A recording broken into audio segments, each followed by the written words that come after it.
Interesting. Seeing the first flight back to Montreal, being here in time for the 11 o'clock show. I think we're on. Oh. Chapman, are we on? Chapman! Hello. What a way to start the season. Catching that first flight back to Montreal, huh? That's what they say. That's what it is. Divi. We are the Division E podcast. This is the Ebony and Ivory show. Really call him the Audible. Mm-hmm. I am the ebony portion. And I'm the Ivory. Yeah. Evidently. Well, you think about it, right? You have Ebony skills. It's true. That's true. That's what I've heard. That's what I've been told. And I have Ivory-like skin. That's true. That's true. Speaking of skin, Mo, avoiding arrest for indecent exposure is an everyday challenge. If struggling with this is a concept that teams struggle with, where can a team get outfitted?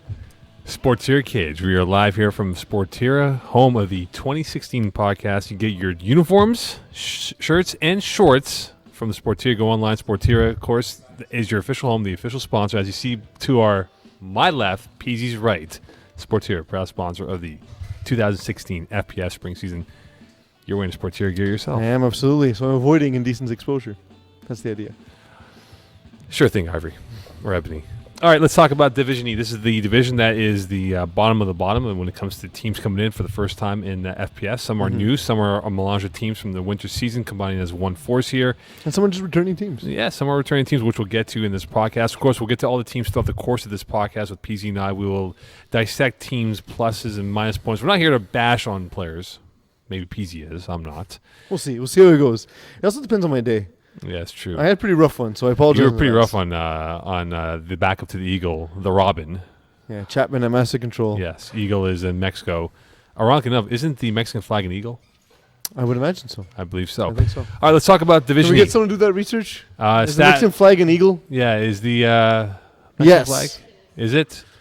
Oh, there you go. Eagle's in his homeland. That's true. Excellent. Let's talk about the week that was. Of course, week one complete. With this being a fascinating division, how many returning teams we have here. What caught your attention from week one, PZ? There's some things that caught my attention. We'll go with you first. Well, I wanted to start with the returning team. Gronky Kong are now 0-11 in franchise history. They added Josh Levine and Anthony Borowitz, and I'm going to cover that a little bit later in the show as well. Neither player was there, so two of their big-name acquisitions were not there for this game. Also, Ophir Levy, the other big-name acquisition, the quarterback Ophir Levy, who also had the misfortune of having his original franchise Maccabee start 0-10, much like Gronky Kong, so he can sympathize. He arrived only at the halftime, so obviously this was a game against the ZUR that they expected to struggle in, not having all their pieces. But once Levy did show up, it was a 13-6 game. It was a 13-6 in the second half in favor of Gronky Kong. It was just not enough to overcome the rough start. And Lehuard, Nick Lefebvre, and Raphael Aprile both had two receiving catches. Wait, you look at Lehuard, right? Where they were last winter. They were decimated. They were crushed. But they were in a higher division as well. They were a higher division, a wrong division. I think we agree Yeah. upon that. And now I think with them being in the right division, finally Nick Below can have the riches be spoiled upon him with his current team, because this wasn't a bad team in the winter season, but now you look at them at the present moment. I'm not saying they're going to win 10 games here, but I think they'd be a lot more competitive, and they will be in the playoff picture by the time we arrive in week 9, week 10 to say, yeah, you know what? They might be 5 wins, 6 wins. They might be a wild card team. And Nick's not throwing this season as well. Thank God he's not. Permanently giving up the reins. And who knows with Nick where he pulled out these players from. And I strongly urge every team to check the roster cap after you play Lehuard. Let's just say that Laval Rougeau pipeline goes from St. Foy, Quebec down the 40 to into Lehuard. Into the Lehuard pipeline over here. One game that caught my attention was the Roadrunners. This is the hybrid of Small Giants, the quote-unquote minor league team of the Small Giants here. Smaller Giants. Smallest Giants, or big, smaller Giant. I don't know. What do you want to call them? They won 45-18 over the Crusaders. Mm-hmm. And, of course, with Justin Lerner not Crusaders throwing. with a K. Yeah. Yeah, of course. It's creative with a K spelling. And with Justin Lerner not playing at quarterback, with Matthew Yananakoulias playing at quarterback. What's that name again? Yanakoulias. Nice. I learned my Greek from Terry Tam over there. Look, 6 TDs, 1 INT. It just seems like they never lost a beat with the transition. And, you know what, Darren Mendezian told us back in April it was for the press conference, look, this team that we're going to have, not as talented as the current one that we have for the Small Giants, but yet they come out there, win by 27 points here. A presence like Justin Lerner in the huddle, whether he's quarterback or not, is going to help that transition. Justin is a guy who learned really quickly. Each season he played in FPF, he got better and better and better, and we're seeing the fruits of that labor. See what I did there? Yes. Terrible. That was terrible. That meant nothing. That meant nothing. Should go with it. The fruits of that labor. That caught my attention. That was playing in Brossard earlier this week. Spartans Jean-Guy. Spartans went 40-7 over Jean-Guy. Now, before we dive into this, and I know with the way things have played out for the Jean-Guy, we know this team for many, many years here. Are you surprised that they lost by this score line? I'm surprised that they allowed 40 points. 25-7 wouldn't have surprised me because they're a team that struggled to score, but they're a team that's been led by their defense, and Simon Laporte is a gentleman we'll discuss later in the show as well.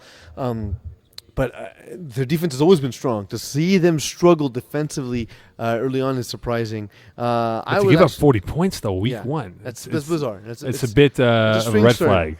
I saw Sutan Clan, Alex Ray struggled despite having a lot of success in his D game for friends in low places.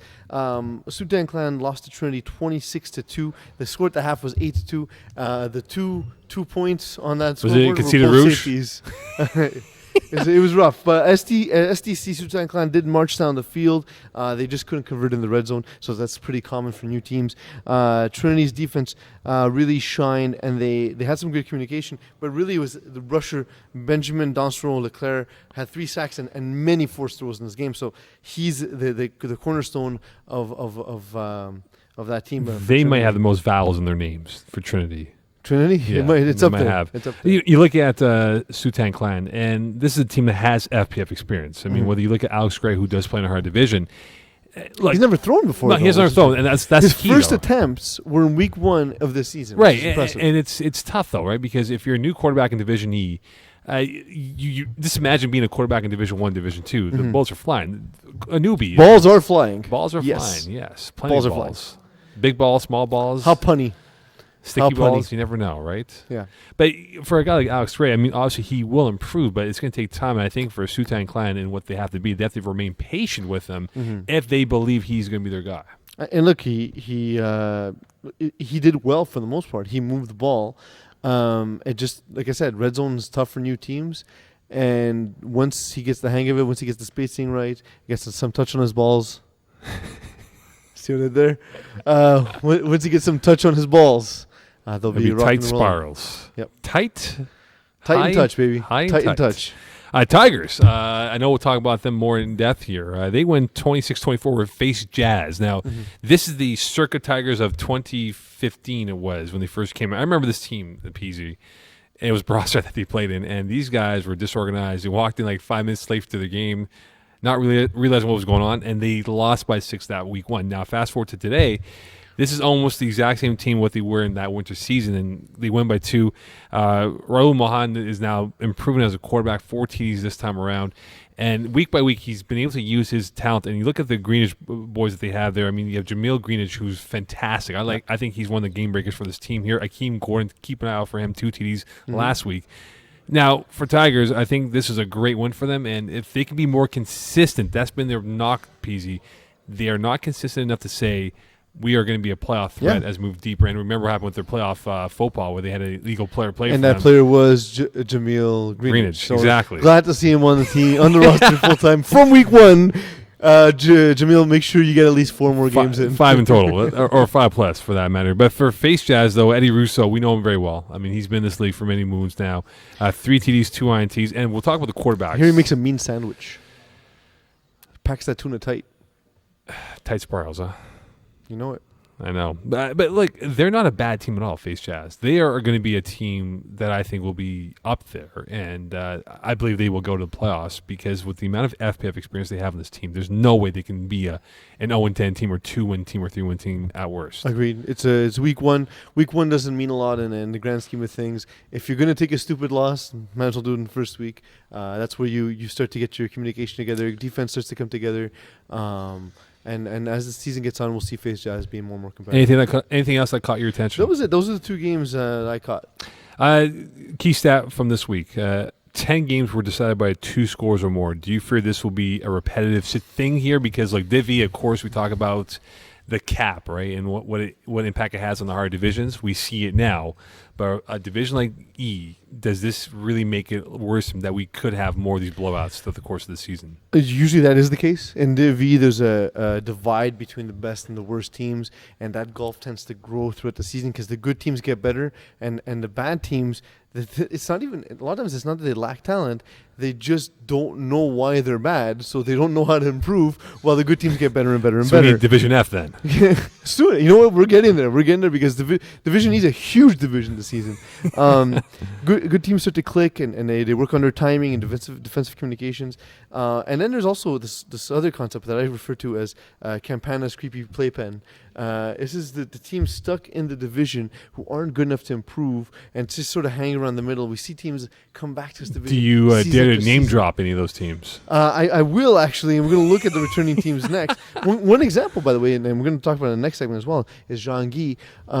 They're a team, for example, that we get exactly what we expect from them every season. Is they've improved to essentially 500, and then that's what we get every season.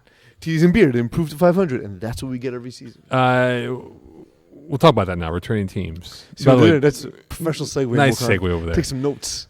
High and tights. Swish. You mean high and tights? You know it, baby. That's where you're the ebony and I'm the ivory. When you look at, okay, for example, Jean-Guy, right? Can we put them in the FPF Hall of Fame for being one of the best Div 6, Div E teams of all time? Well, we'll put them in the Hall of Fame for being one of the teams that's most registered for Division E. Yeah, of course. And you know what? Like, there's certain things they've done well, and they've sort of built their identity on defense. We didn't see that in week one. No. But again, to me, the thing is, and I was shouting this into the mic during Super Flag Bros and the summer podcast with Dees, saying, Simon Laporte's your best player. Put him on goddamn offense. He's your best player by far, and you never use him. Emil Lamy, tell all your other guys, take a seat. Go out, play wide bench. And as wide receiver, you go ahead and you line up Simon Laporte. I found with Lamy, though, his stats last week were awful. Mm-hmm. They were Simon Dagenet-like. For those who don't know, Simon Dagenet, Google Simon Dagenet on the FPF site. Look at his stats from week one. 2 games combined, I think 20 for 60 passing completion rate. When you look at terrible. When you look at Jean-Guy, though, he's also not a very good person. No, he's not. Not nice. He drinks gravy. Who does that? Only he does. When you look at their team for Jean-Guy, look, we said it before, their defense is good. They've given teams fits with their defense. Mm-hmm. That's why the low-scoring games benefit them more than anyone else, because if they end up in a track meet, they're not going to match point for point. But if Lamy is able to get himself more immersed into this offense and be much more comfortable commanding the offense and going with the short, simple routes, that helps him. I think he gets very flustered at times where, if it's 3rd and 14 or 3rd and long, whatever the situation presents itself, he just gets, oh my God, deer in the headlights. I can't do this. Let me throw it away. Let me throw a deep ball. Hopefully your PI happens and we get the ball down at the 5-yard line. That doesn't happen. Look, FPF is a league that's built 4 yards at a time, even at the highest divisions. You just move the ball forward. If you're moving forward, if you keep the ball in your possession, the other team can't score on you. The big thing for me is, roster-wise, they don't tend to make any acquisitions from season to season. And you can't expect the guys that you have to get better because they won't. So I'm not saying replace all your boys, but you need an extra piece or something. There's something there where you can't convert on these 3rd downs. You can't convert on these 4th downs. So are you implying they need a PZ Del Rizzi on that roster? At least one. Speaking of at least one, Spartans, a roster that has 20 guys. Do you know their chant? No, I don't know their chant. You've never seen their chant? I have not. Are you kidding me? I haven't seen it. Oh my God! I'm not going to ruin it for you. All right, I'll try and check them out. You have to go see their chant. Forget about what they do in the game. Just listen to their chant. Let's put it this way: when I first heard the chant, okay, in winter season, they were a returning team. The referee goes to me, "Are these guys No Regard 2.0?" And for those who don't know, No Regard, infamous for being loud and in your face and strange and so on. Spartans, this is a team that returning a lot of the roster. Martel D'Andrea, quarterback. James D'Andrea. You have Daniel Castellan, snapper. No Andrew Grant for the time being, I believe. He's on the roster as we speak. This is a team that I've watched them very closely. Winter now into the carryover the spring season. Peas, man, they're the opposite of Jean-Guy when it comes to an offense. It's deep ball, deep ball, deep ball. And they're good at it. They're good at it, but they're successful once every 5 passing attempts. So it's... Look, I don't know if this can win a championship in FPF, but I will say it does change the math. If you can put points up more quickly and okay, so if you only score twice out of every 4 possessions, but you have 16 possessions instead of 8, you're going to put up a lot of But points. it costs them against teams that run simplified offense. That's the grind because he down gets and- so anxious to get the ball back, and a guy like Messi who plays as a cornerback for them, number 93, they're so tall. Like I don't understand. It boggles my mind how they were sub 500 almost. Mm-hmm. They should have been Well, like it's 11 because 0. they play one style no matter what. And, Yeah. and I think as they mature, they're going to learn that they need to adapt for who they're playing against. But you know what? If other teams try and match their pace, Spartans will win. If every team just tries to keep playing at their pace, they're going to go 10-0.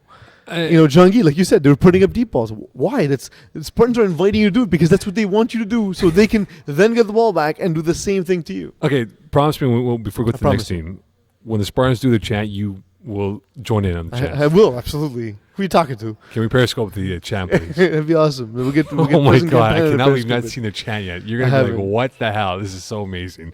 A team that's very polarizing: TD and Beers. They've won the first game in each of their 5 seasons, but they've then gone to be 5-5, or 4-6, or 6-4, or 5-3, and 2. And the thing is that they always sort of hover on the middle, and they beat the teams you expect them to beat. They lose to teams that, like, if you're betting on TDs and Beers, they're the easiest team to predict, and you know they're going to be stuck exactly where they are unless they find a way to win games where they're just not the better athletes. I just think Brad Evans is a good player. He's playing this league for many moons now. He's a good quarterback. Owner of many Hawaiian shirts. Yeah, he owns a few of them. Some So I've Kool-Aid. heard. Some Kool-Aid Yeah, shirts. But I just think that, whether it's the Keller brothers or anyone on this roster, they have guys who have FPF experience. But this, again, same thing. It's mind-boggling that these guys continually be pedestrian. Mhm. They're not really at that point where you say, okay, well, yeah, they can make that next jump. They're not a team I'm going to say to myself in 10 weeks' time, I'm going to put $5 on them to go win and pull a Leicester City. Well, again, you can put $5 exactly when you know that they're playing a team that's worse than them. They're can't play never for going to win competition, as an underdog. They're the most matchup dependent team in the division. They are, but the thing is, Pease, they need to get a signature win. Mhm. They have 9 more games left. And along the way, they will play a team that will be undefeated or one-loss team, and they will have to showcase that if they want to be considered as a favorite for Div E, you're going to have to beat one of the big dogs. And a lot of that stems from Brad Evans. He's very inconsistent. He has games where he puts up 6 touchdowns, and he has games where he just, he's just not there. Smoking axolots or axolites. Have we Smoking axles. axolts? I say it Isn't that specifically like an that way animal? because it sounds like I'm saying something else. Did Those we- smoking axles. What was it that you and your brother figured out last year? Were they not wolverines? No, they're Wolves? the Mexican water lizard, So, yeah, right. And who's in Mexico right now? the eagle, And who's in place of the eagle? Chapman. The robin. the robin, The robin. birds of a feather, some sort. All right, so these Mexican lizards, Yes. they've had success. For those who don't know who they are in Division E, they did win a title many moons ago in the winter season. They've sort of been hovering around. This is a team that's been retooled upon retooled and then reformatted and been retooled. I like Jordan Rossi, quarterback. I think he's given them life. That said, they seem to be missing a piece. There's no one that they go to win the game. Like when you need a first down conversion, there's no one that they can go to. There's no one that they can trust, and that's a problem. Let's say, Mo, if you're quarterbacking Smoking Axles and it's 3rd and 12, We'll call them the Mexican lizards from now on. if you're quarterbacking Mexican Lizards, Yes. 3rd and 12, who are you going to on this roster? Well, let me list you the roster, okay? Mm-hmm. You got Jason Kokalakis, Yes, who has crazy tattoos, which Terry Tams is very envious. and very solid receiver. Very good receiver. You have the Rossi boys, Jordan and Jason. Jordan's quarterback, Jason Yeah. snapping. You have Joseph Safakis, Okay. another pretty good Mhm. FPF player, right? William Power, Stephen Fennis as well. I just listed, Who beats their guy 1-on-1 every time, no matter what? but I just exactly the point is that I listed you guys who have been playing the FPF for eons, and yet Eons. they remain as I said before, with other teams, pedestrian. Mm-hmm. So, as you said right now, That's who the issue. is going to step up to the plate and They be their go-to they don't have guy? him on the roster. They have a lot of excellent pieces, a lot of good pieces. They don't have the one dominant player who wins the matchup every time. It's just Rossi. not- I think it's the Rossi duo. Well, but Jason Kokalakis, snapping. yeah, but you know what? Jason Kokalakis can be factored into the equation because Absolutely, and I think he's a very good piece. And if you put him next to someone who helps stretch the field, Kokolakis is going to put ridiculous numbers. He needs help. help indeed. That's something that a team like the Grand Kong need help. They added in this offseason. They added Ophir Levy, experienced FPF quarterback. Yes. David Del Rocca, Deez Del Rees, my brother. Better known Josh as- Levine, and Antonio Borowicz. Borowitz. Let's go with Borowitz. Those are solid pieces across the board. The thing that worries me is Gronky Kong have a lot of players that will come to some games, will not be at other games. You're not going to win that way. If you can get all your guys out to the field, I see Gronky Kong potentially even having a winning record this season. You look at the next 4 games. Okay, you got LBJ. You have Smoking Oxalots, the Mexican Lizards, as we like to call them now. Sutan Clan and GYR, or Jur. I don't know what the hell they call themselves for the time being. They could be maybe 3-2. If they're 3-2, that is huge progress for this football team. They need to have their players. They need to have the guys there. But- Like Josh Levine wasn't there last week. Antonio Borowicz isn't there last week. And then Deez is your top receiver. Who's he's solid. He's a good player, but he's not known as an offensive guy. Josh Levine is a guy who can be dominant in this division. He could, but the thing is, though, PC, when you look at this team right now, the way that they were left with a sour taste in their mouth. I remember I score kept their last game of winter season. They got into a fight. The end of the game would be 4 or 5 plays. Mm-hmm. They had a bad taste in their mouth, and they can ill afford to have a worse taste in their mouths. Like I think onions, onion, and sardines, then you got nothing to wash it anchovies. down with. Yeah, when you need a breath mint and no one's around to give you a gum or a Tic Tac. What's the one? Mentos. Mentos is pretty good. Yeah, it's pretty awesome. It's pretty good. I like Mentos. Everyone in the production room agrees, by the way. Mentos. What's Mentos. your favorite flavor for Mentos? It's a fresh maker. Yeah, it is. What's your favorite flavor? Mint. We encourage Grand Kong to have mint Mentos. Mini before and you mint. go. Yeah, agreed. You'd be very cool out there.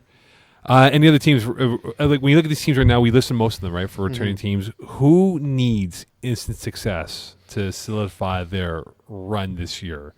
To me, the Tigers and Spartans, just because the type of teams they are, they're very emotional teams, and teams that will overreact to success and overreact to losses. So if they don't see success right away, I think the personalities on that team will just suffocate each other. I'm looking at Suffocating. Zhangyi as being a team to look at that needs to have instant success. Because Well, I think, look, you lose 40-7 week 1. It sets a tone for this team because in years past, they've always been that streak team where they look, this past winter season, they put a streak of 3 or 4 games in a row, which they were dominant. Came into the playoffs hot-handed and ended up losing in the first round. yeah, If they get off to a slow start, this is going to look ugly for them moving ahead here. So I think they need to get That's these fair. wins right away. And also, you mentioned Spartans. That's a team that is based off an emotional ride. The roller coaster is always up and down with this team. If they are, that is what roller coasters do. they do have to go up and down and sideways too. Backwards sometimes. Backwards, sideways, upside down. They too have to get going. If they get some wins early, I think that helps the confidence of this team here. And the one thing they do, though, PZ, they bring out their fans. That's true. That's Bring true. a lot of fans. Definitely appreciate it. One team we haven't mentioned yet that's a newbie team that's a melange of players that have been pretty good. Aliens. Mm-hmm. Simon Bosquet-Baudin, who we know very well, who's played in the higher divisions, Division 2, Div 3, Div 4. He runs his 40-yard dash in like 3.8 seconds. Faster even. Faster than we turn on the light switch. You have Werner Gagné and Roy Cassie. These are 3 guys who have immense FPF experience. Now, we talked about how some guys like to go down and hone their skills as a quarterback or play with their buddies, quote unquote. Does this reek of maybe being a team too strong for Division E in the Aliens? In a sense, yes. For me, Simon Bosquet-Baudin is the one that worries me. His athleticism is ridiculous. He's already had 2 interceptions and pick 6 already, as well as a receiving touchdown. There's inherent advantages that help him get open in that teams typically play 5 to 7 yards off. Yeah. If you're playing flat-footed, he can take you away. he'll be able to expose the defense. In order to take him away, teams have to commit to that. Roll defenders over top, play bracket over him. It's complicated for a lot of Division E teams to do that because these are advanced concepts in FPF. But something that we'll have to take a look at as the season goes on. Is this good though for Division E? I look at it this way: it sets the standard of what you have to attain, but it also makes teams realize, like, holy shit, I am so far away from being anywhere remotely close enough to being adequate in Division E. Well, that's a new team, at least. I think it helps teams develop. It helps the team they play on develop. It helps those players develop for sure. And you know what? I always say, in a sense, the beatings make you wise. It's those. Let's use a proper term. Politically correct. That's not the proper term to use. I'm a bit older than the rest of the media team, so I'll say I'm from a different time. No, but what I mean by that is, the teams that will suffer these big beatdowns, you'll see in a couple of seasons they get better and better and better, and they triumph through that essentially in time. Are they the favorites to win Div E? Too small sample size and predictions are stupid, so I say no. We only seen Matthew Rocasse play one game, and he threw 3 interceptions despite the win. And guess what? Too small sample size for me to tell right now. And guess what's stupid right now? Predictions. We have predictions right now. We talk about what we believe will happen. We'll go with the first question. Do you believe there will be any undefeated team or teams? If there are any, I would say it's the Spartans. Really? And if not, I like what I saw at GYR quarterback PG Bellick. He was amazing, but they do face Aliens and Spartans in the season, so they have a tough schedule ahead. I think what's going to happen, Pease, is that we'll have an undefeated by week 5, and by week 7 there'll be some close wins for them. By week 8, I think that's where it ends. And the team that I will pick, are you ready for this one here? Go for it. Tigers. I can see it. Tigers. I can see them winning a lot of dirty, gritty games. Like weird off the wall games. Will there be any winless teams this year? I hope not. I hope it's not Gronky Kong also, because having already gone winless. Crusaders worry me. They seemed disorganized in the first week. I think Gronkon could be that. Do you believe? Did you Google this? No. Leicester City. Who could be Leicester City this year for Division E? So by Leicester City, do you mean which team will be as irrelevant as soccer? As irrelevant that wins. Who will play so boring that you think you're watching soccer instead of flag football? You could say like that, or who can maybe make a run like Leicester City did, 5,000 to 1 odds to win the English title, and they did it. Bonhomme Jaune. I like that. That's your team? I like them. There's something cool about them. Marc-Andre Vallée scoring 3 touchdowns in the first week. There's something about that team. How many wins to A, clinch a division, and B, to clinch a playoff spot? Aim for 7, but Conference B East looks like it'll be somewhat cannibalistic. So like perhaps 5 in that case. In general, 5 should get you into the playoffs, though. Especially I think 4 might get you into the playoffs. Because 16 of the 24 teams will make it. So 4 teams may get you there. You're in the playoffs. You're in the playoffs. You're in the playoffs. And you are not in the playoffs. Sorry, Crusaders. I think 4 wins get you in. I think on average per division title, 7.2 wins. So 7, if not more than that, can get you in. When we look at this next question here, will we see a team below 500 make a deep, deep playoff run? There are a few teams built that way. Those are teams usually that win close games. They're used to playoff type environments. It's going to be very matchup based. So, I mean, it depends who they face in the playoffs. But, I mean, we look at Goon Squad, Jaggies and Chills, Super Troopers, and even, as you mentioned, Tigers. I can see those teams being that kind of team. QB, you want leading you on the last 5 plays for the Div E titles too. It's going to be kind of weird. I'm going to go with Eddie Russo, face Jazz, because we saw him lead his team to the finals last spring.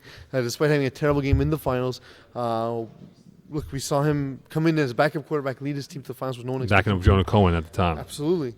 I like his arm. I like his intelligence. Eddie Russo's my guy. All right, Peasy, quickly here. Your was it again the Peasy's words of wisdom. Eternal words of wisdom. Eternal words of wisdom. For the week until I change my mind. And then you change the Internal Wisdoms by Peasy Delarizzi. Do you know what today is? Today is May 19th. More importantly, today is hashtag National Send a Nude Day, as this has been setting a trend across social media. We seem to have days for everything. I mean, hold on, send like porn you're talking about? No, Send a Nude Day. So if you're gonna send nude. Okay, I think send a nude. day. You're gonna send a pic of your wick. This would be the time to do it. It's high and tight. High and tight, baby. Spirals. So we seem to have a days for everything. I mean, like creative ice cream flavors day. Let's pretend that Baskin Robbins isn't behind that one for a second. But and Valentine's is also odd as we celebrate the slaughtering of a martyr with flavored condoms and overpriced meals. But Cherry flavored. that's not where I'm going with this one. Already, I find the idea of having all these dedicated days to be a little strange. Mm-hmm. That said, I decided to bestow my words of wisdom to those who will partake in this day. Okay. I'm getting on board. For those of you, remember if you are sending a nude, girls, remember not to include your face in the pic unless you want your daddy or Uncle Arnold to stumble across it as it makes its rounds across the globe. And guys, include a frame of reference. If corn makes you look small, go with baby corn. And those are Pease's eternal words of wisdom for the week until they change. An uncle, yeah, man, she's hot, man. Oh my god. Finish loading and damn. Oh my god. Delete. Stock up on the baby corn. I'm looking at you, Chapman. Games of the week. First game, Trinity Beast Mode. Beast Mode 4.5 point favorites. I'm gonna go with Beast Mode. I like Beast Mode. I like Beast Mode as well. GYR against Dirty Mike and the boys. 5.5 points for GYR. That's not enough of a spread. GYR Really? is gonna crush him. Okay. GYR looks good, man. Crusaders, Jaggies, chill. 3.5 points for Crusaders. Jaggies and chill will win upright, but I'll take the spread because you're giving it to me. Crazy, You're such man. a nice Crusaders guy. are going to cover this and win by 3.5. Probably the sneaky best game of the week, the Sneaky Roadrunners. best. That doesn't mean anything. Maybe not. The Roadrunners against TDs and Beers. Runners, 4.5 point favorites. I think this should be a lot higher, though.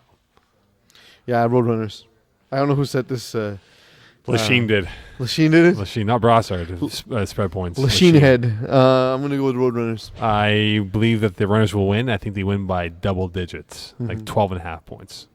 Yeah, I can see it. I can see it. What did you learn in today's episode? I learned that you're actually giving me a segment where I get to ramble about anything I want, and that's incredibly dangerous. Including nude photos.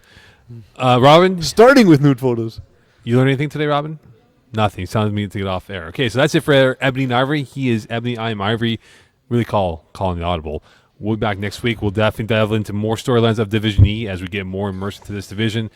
Maybe 4 wins get you in. Maybe 4 wins you the title. We'll see. Good morning, St. Petersburg, Russia. You know they're listening. Yeah, definitely are.